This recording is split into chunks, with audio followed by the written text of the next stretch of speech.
Welcome guys to another video on labor economics. In this video, let's talk about labor demand in the short run. Suppose that you are the owner of a firm that produce battery charger for mobile phone, and you are using labor and capital to produce your output. In the short run, we assume that the capital is fixed. You're not able to change the capital, but just you're able to change the labor demand in order to maximize your profit. So the profit maximization condition in the short run is equal to marginal revenue product of labor is equal to marginal expense of labor. As we learned in the previous video, that marginal revenue product of labor is equal to marginal product of labor multiplied by marginal revenue and is equal to wage rate. And also, when you are operating in a perfectly competitive market, marginal revenue is equal to price. Then as a result, it will be marginal product of labor multiplied by price is equal to the wage rate. So by using the profit maximization condition, we derive the demand for labor for a hypothetical firm that we talked about. So in order to produce your output, which is battery charger for mobile phone, and you want to improve your profit level in the short run, so you have to demand labor that maximize your profit level.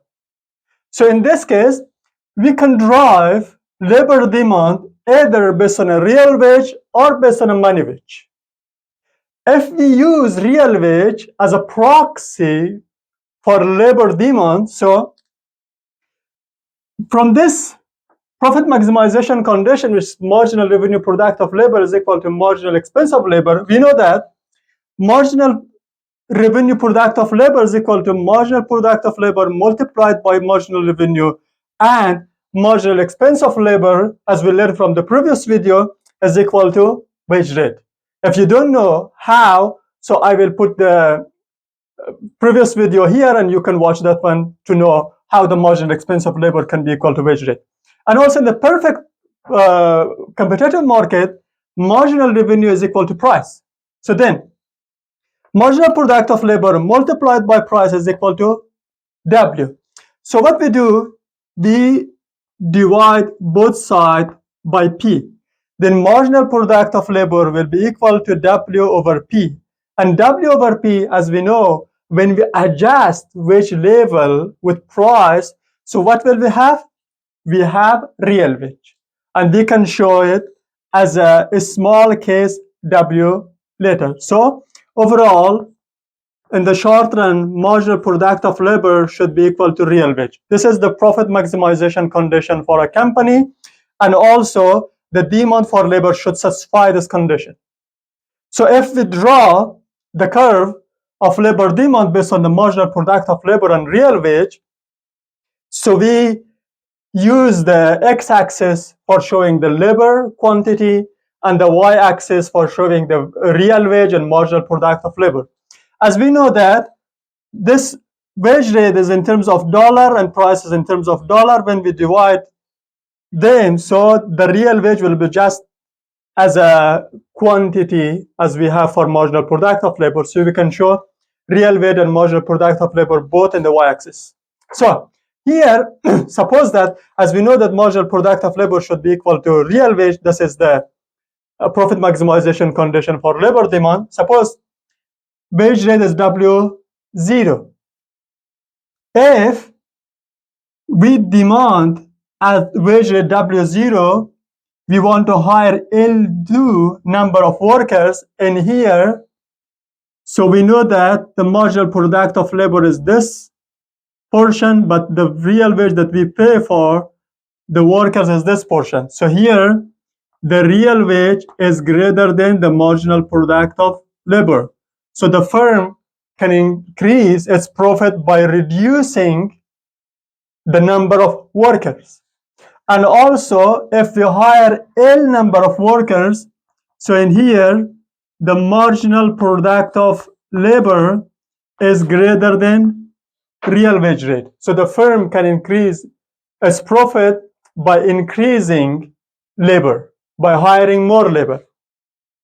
And when we are in L0, or we are hiring a zero number of workers, in here, the wage rate is equal to marginal product of labor, and it satisfies our condition. The marginal product of labor should be equal to wage rate.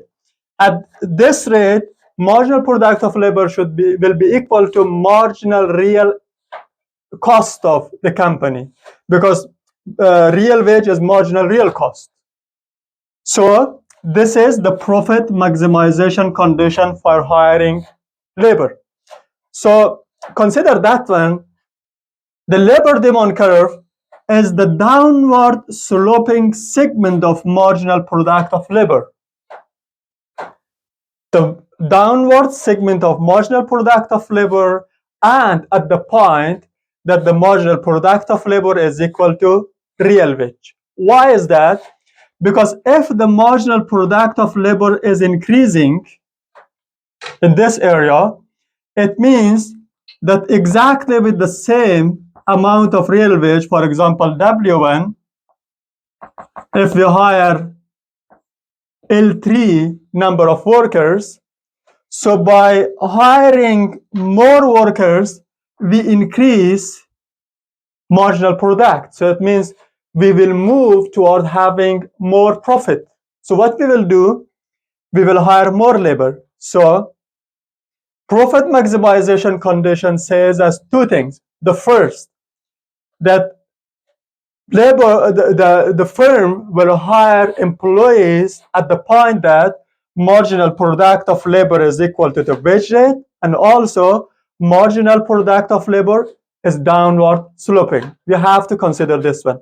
So the labor demand will be this segment of marginal product of labor. This segment, the downward sloping segment. And also we can show the demand for labor in terms of money wages. So it doesn't matter that you show in terms of money wage or in terms of real wage, just in terms of, it's a matter of convenience. If you have the price and also nominal wage, so it's better to use real wage. If you just have the nominal wage rate, you can use the money wage. So in terms of money wage, we just satisfy again the profit maximization condition, which marginal revenue product is equal to marginal expense, and marginal expense is equal to wage rate. And similar to marginal product of labor, marginal revenue product should follow exactly the same condition.